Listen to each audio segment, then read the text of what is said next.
First up, the big story from Mumbai today. In a new twist in the Saif Ali Khan stabbing case, reports have now emerged that fingerprints of the main accused, Shariful Islam Shehzad, were not found in the actor's flat. Without a doubt, the claim is sensational enough to make people wonder whether the case against the accused Bangladeshi national is falling apart. So first, the facts. The charge sheet in the case says that 19 of the 20 fingerprint samples that were collected from various parts of the crime scene were either unidentifiable or unfit for forensic comparison.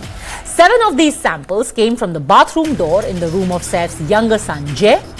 2 were discovered on the sliding bedroom door and 2 on the door of the cupboard. None of these matched with the accused. The rest of the fingerprint samples that were picked up from the marble, the wall and the doors simply weren't detailed enough and were therefore unfit for testing. But now comes the critical part. What does this mean? Does the lack of multiple fingerprint matches mean that Shariful is innocent? Why didn't 19 of the unmatched fingerprints also test positive? Does it mean that he wasn't actually present at the spot? Is the evidence very weak? Not quite. For multiple reasons. The first reason is that there is a match that was recovered from the 8th floor of the building. A single left palm print found there was determined to be that of Shariful Shehzad. And another set of matching fingerprints were developed from the AC duct area, the same route that the accused is believed to have taken to enter the house. So what about the mismatch in the case of the others? Why did 19 out of 20 not match? The answer actually is quite fundamental. Chances of all the prints lifted being a positive match are 1 in 1,000. It's that rare, as several people would have used and touched those objects, those surfaces, before the police even got to them. That's not all. The 1600 plus pages of the charge sheet actually have multiple other pieces of evidence that directly link Shariful with the crime. The first clinching piece of evidence is the knife. As per the charge sheet, after the accused stabbed Saif, one piece of that knife was lodged in his body, a second was found at the crime scene, the third, which was recovered from the accused, then pretty much finished the puzzle. All 3 pieces matched. The next crucial piece of evidence that puts him in the dock is the accused's shirt that was recovered by the police had Saif's blood on it. A DNA test was conducted which conclusively confirmed that Saif's blood was on the t-shirt of the accused, and the DNA was also matching. The accused also left behind paper tissues near the lift. He used to clean the blood on his body, and here also the DNA was matched. He was using the tissues to wipe off the blood. The DNA was right there. Then, of course, there is CCTV evidence that has been sourced from dozens of locations to link Shehzad to the crime. The most conclusive one, of course, was on the 6th floor of the building, the one that we broke right here on In Your Interest, where you can see Saiful directly looking at the camera. Cameras on that floor captured the accused going up at 1:37 and coming down at 2:33 a.m. 6 CCTVs captured the accused while he moved from the crime site to Patwardhan Garden in Bandra West and then to Bandra Station to catch a train to Dadar. He was also captured on cameras a day before the crime on the 15th of January in the vicinity of Sadhguru Sharan building. The cameras on Bharti Villa and Next Avenue buildings recorded all of his movements, showed how he conducted a recce. And then let's talk about the multiple witnesses who recorded their testimonies. One that stands out is of an auto driver who dropped Shariful near Saif's house a day before the attack. Auto driver Dhananjay Cheney said that he remembered Shariful because the fare from the Bandra station to Fortune Heights, which is barely 50 meters from Saif's residence, was 23 rupees. But the accused gave him 50 and didn't demand change. Clearly, generosity did not serve Shariful Shehzad very well in this particular case. All of these pieces of evidence quite conclusively link the man to the crime.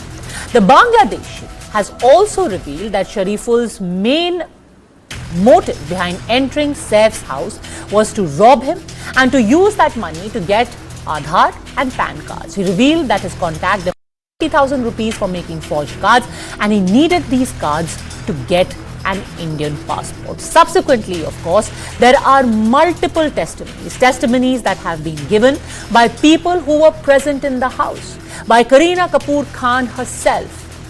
All of this, along with the material evidence, far outweighs the 19 prints. Now let's talk about West Bengal. Unfortunately, still smouldering after all this time, close to a week now. Imagine being a refugee in your own country. That seems to be the reality of scores of families from Murshidabad in West Bengal. 4 days after their houses, shops and schools were attacked, burnt and looted by a rampaging mob supposedly protesting against the Waqf law, these families are huddled in a camp set up for them in the state's Malda district. One of the makeshift camps has been set up at the Paralalpur High School in Kaliachak Block 3, for which politicians of all hues are now making a beeline to meet the displaced. Most of them are women and children. But even as the state government now says that everything is under control and there is no reason to worry, the reality seems to be very different. Yes, large parts of Murshidabad did remain peaceful over the weekend after the deployment of central forces there on the order of the Calcutta High Court. But fresh violence was seen in South 24 Parganas' Banga district on Monday. Supporters of the Indian Secular Front clashed with the police when the cops stopped their march against the Waqf law. Protesters vandalized public property, set multiple police vehicles on fire and blocked an important arterial road leading to the state capital. Several policemen are also reported injured. But away from all of this chaos and politics, these displaced people simply have one question. Will we ever be able to go back? And why were we singled out for this? What really was our crime?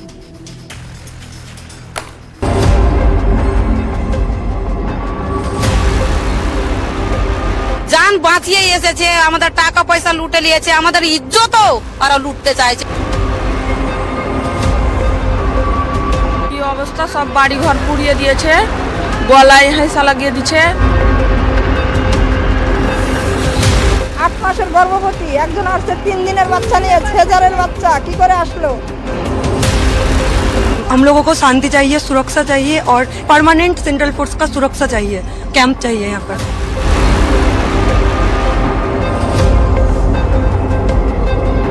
যাবার তো কোনো রাস্তা নাই এখানেই আছি এখন তারপরে দেখা যাবে কোথায় শান্তি হলে হবে কি হবে না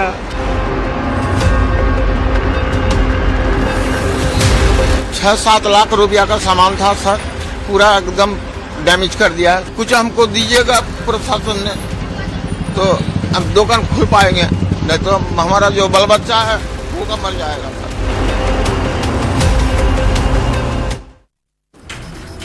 But even as these people still wait for some light at the end of the tunnel, their plight has become the subject of a heated debate not just in Bengal but across the country. In fact, yesterday the Bengal Chief Minister Mamata Banerjee spoke for the first time after the violence in Murshidabad took 3 lives and again appealed to the Muslim community in the state, telling them to not take the law in their hands and to ignore those who are misleading them.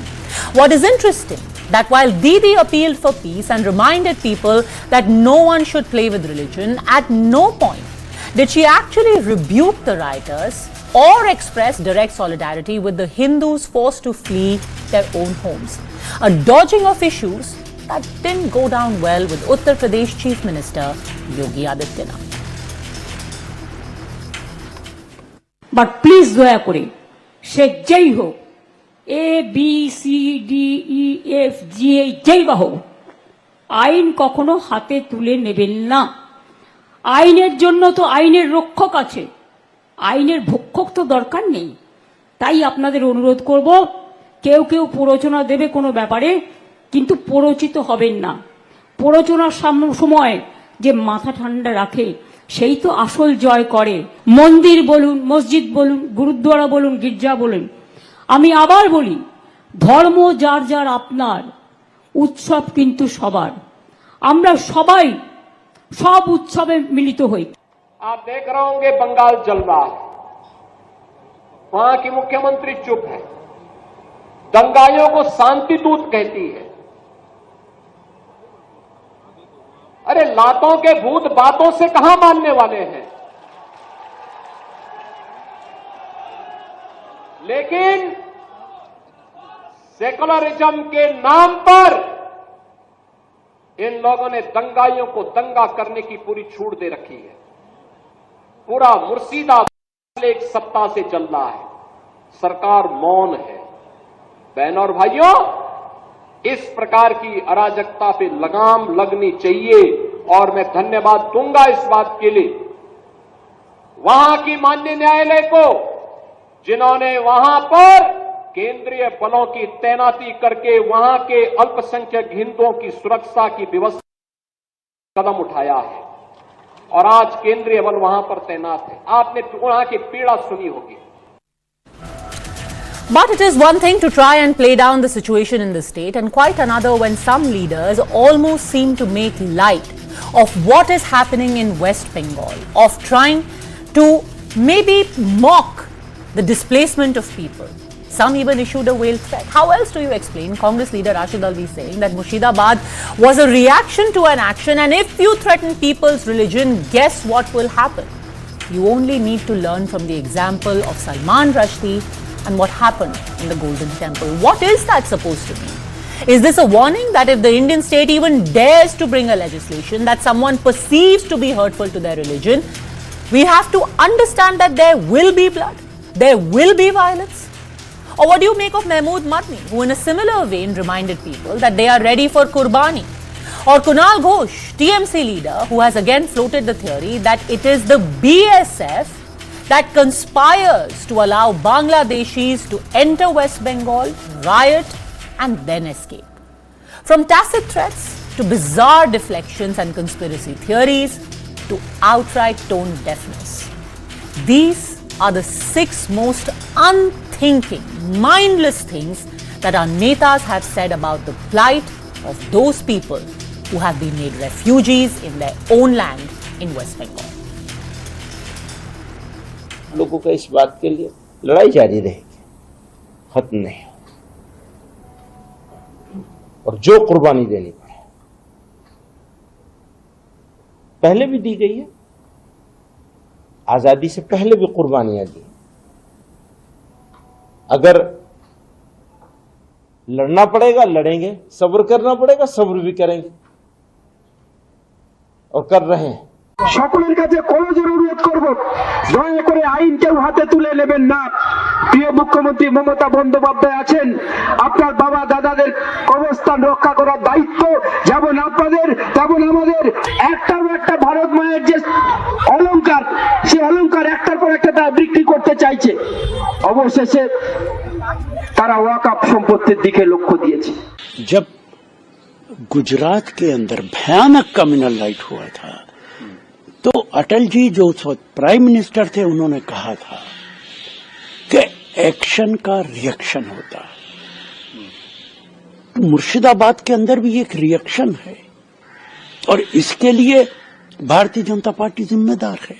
हमने देखा है सलमान रश्दी के साथ क्या हुआ, हमने देखा है भारतीय जनता पार्टी की अपनी एक लेडी स्पोक्स पर्सन के साथ क्या हुआ, हमने देखा है कि गोल्डन टेम्पल के साथ क्या हुआ। किसी के मजहबी मामलात में मदाखलत नहीं करनी चाहिए। ऐसा कोई बात नहीं है, यहाँ पर ऐसा कोई परिस्थिति नहीं है। बंगाल से बंगाल में ही जा रहे हैं तो बंगाल सुरक्षित है बोल के देख जाएगा, सारी जगह जा रहे हैं। अगर बांग्लादेश का कोई गैंग प्लानफुली घुसकर कुछ खराब काम यहाँ पे कर दिया तो उसका वो टाइम पे बीएसएफ का रोल क्या था? ये क्या फेलियर है बीएसएफ का? और जानबूझ के one section of BSF allow किया, इनका ऊपर इन्वेस्टिगेशन चाहिए। ये जो थोड़ा बहुत झमेला होता है इधर उधर, ये खाली बंगाल में नहीं सारा देश में होता है। इसके लिए जिम्मेदारी सेंट्रल गवर्नमेंट की है, वक्फ बिल और वो जो जबरदस्ती जो भी देश में दंगा फसाद कोई झमेला सारा देश जोड़ के जो हुज्जती हो रहा है वह कोई भी कुछ होगा, इसके लिए सबका जिम्मेदार है अमित शाह और नरेंद्र मोदी और योगी। What is happening today in West Bengal, unfortunately, is not an aberration. Remember 2021 and the violence that took place after the state elections in Bengal. Over 450 people, including children, fled their homes and were put up in shelters in the Dhubri district of neighbouring Assam. The same thing happened in July 2023. At that time, the Assam Chief Minister claimed that at least 133 people again fled to his state following violence during Bengal's rural polls, in which 15 people were killed. Now, when an unfortunate history is repeating itself and some people in power choose to defend, smirk, or even further bully the victims, one is forced to ask, are they simply tone deaf or are they actually culpable? Let's shift our focus now to Karnataka, and it's been a political hot potato. We are talking about the caste survey which was carried out by the Congress government. A week after Rahul Gandhi praised the Reddy at the AICC session for releasing data of the caste survey carried out in his state, Karnataka CM Siddaramaiah took the cue and called for a special cabinet meeting on the 17th of this month to discuss in detail the findings of the 2015 Socio-Economic and Education Survey, what is popularly known as the caste survey. Findings of the report have already deepened fissures within the ruling party. Congress leaders like DK Shivkumar, MB Patil and others have opposed the report's release, while the opposition is targeting the Congress for pandering to minorities, especially Muslims. But why is all of this happening? What does the report contain that has created such a furor? 5.98 crore people, or 94.17% of the state's population, were asked 54 questions on various parameters for this survey. This report, after the findings came out, recommends changes to bring the quota matrix in line with the population of communities. The Commission has recommended a 19 percentage point increase in OBC reservation from 32% to 51%. The number of Muslims who fall in the 2B category of backward classes in Karnataka was pegged at 12.58%, the single largest block after Dalits. Hence, the recommendation made is that a new subcategory be created among the most backward classes to accommodate some communities that are currently categorized among OBCs and Dalits. Siddaramaiah's community Kurbas have reportedly been recommended for inclusion in the new category with a 12% quota. Regarding the internal reservation is concerned, the government is committed to give internal reservation. So for that reason only, Justice Nagamohan Das has submitted an interim report. Based on the interim report only, we have decided to have the separate this caste census, separate caste for scheduled caste, who are all the part and parcel of this internal reservation. That census we are going to do that, so within a month or two. So after immediately getting that census figures, we are going to implement the internal reservations. JDS and BJP people, they are asking for resurvey, and Mr. Vijayendra yesterday or day for yesterday, he suggested to throw that to dustbin. See, last 4 years, from 19 to 23, who ruled this state? Who nominated? Kantraju nominated by Congress government, and Mr. Hegde nominated by BJP government. What they were doing 4 years? And 1 year coalition government, totally 5 years, JDS, BJP. What were they doing? आजकल कर्नाटक में जाति गणति को release करने के लिए प्रयत्न किया जा रहा है सरकार की ओर से, लेकिन ये जो वर्दी तैयार किया गया है वह अवैज्ञानिक है, वस्तुनिष्ठ नहीं है और पूर्वाग्रह पीड़ित मनोभाव से किया गया है। ऐसे सब लोग इसके विषय में चर्चा कर रहे हैं। इसीलिए वीरशैव लिंगायत समुदाय का एक जो प्रातिनिधिक संस्था है अखिल भारत वीरशैव लिंगायत महासभा, वो सभा भी उसको तिरस्कार किया है। Congress government to take back the reservation that is being given to the Muslim community, and I also hold Shri Narendra Modi ji in high regard, and he has come out openly against this reservation, and this will be challenged in the court and it will be struck down. This is against the Constitution of India. It's going to be interesting to see how this plays out, especially in the struggle that is happening within the government, especially for the vote of the Ahindas and the Vokaligas. The Ahinda MLAs of the Congress government are reported to be holding a meeting tomorrow in support of the findings of this caste survey. That's it then on today's edition of In Your Interest. I'll see you at the same time tomorrow. Keep the appointment.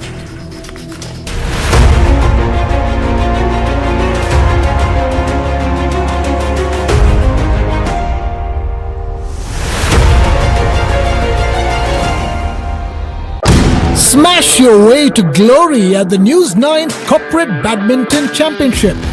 Get ready for the ultimate badminton showdown. News9 presents the biggest corporate championship, a battle of skill, speed and supremacy. Cash prize of 6 lakh rupees across categories. Venue, Pulela Gopichand Badminton Academy, Hyderabad. Dates, May 9th to May 11th. A chance to showcase your talent and make a mark. The court is set. Are you ready? Register now. The road is calling. Will you make a move? The road is calling. You've got nothing to lose. Beyond better. The new Tiguan R-Line. Volkswagen. पढ़ता है, खेलता है, झूलता उछलता है, दौड़ता कभी कभी दौड़ कर आता है, आगे आगे बढ़ता